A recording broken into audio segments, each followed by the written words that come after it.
Fa manana ny fetim-pirenena izay ihany koa dia nanomboka tamin'ity androany ity ny hetsika ara-barotra promo presse karakarain'ny Fimafm. Anisan'ny mampiavaka ity hetsika ity moa ny famarotana tablette amin'ny vidiny mirary. Ny sokatra androany tetsy amin'ny lapan'ny Fanatajahan-tena sy ny Kolotsaina itsy Mahamasina ilay hetsika promo price izay karakarain'ny orinasa Finance Management for Madagascar na Fimafm. Zava-baovao tanteraka no hitan'ireo mpitsidika mandritra ireo 5 andro isin'ity hetsika ity.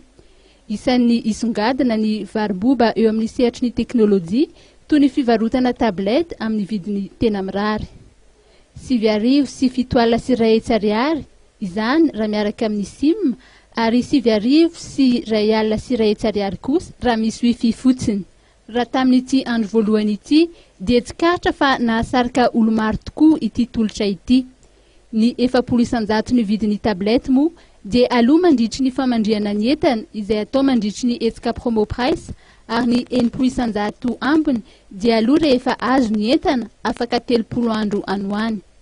Isan'andro dia misy kosa ny fisarihana izay atao isaky ny adiny 2 ary olona 100 tsara vitana isan'andro no afaka mividy avy hatrany ny tablette ary azony eo arak'izany ny entana.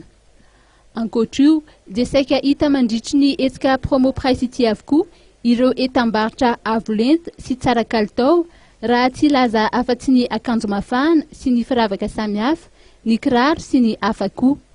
Tsy latsa-danja amin'izany ny fikojakojana ny endrika amam-bika sy ireo sakafo izay ahitana fihenam-bidy 15 isan-jato hatramin'ny 30 isan-jato.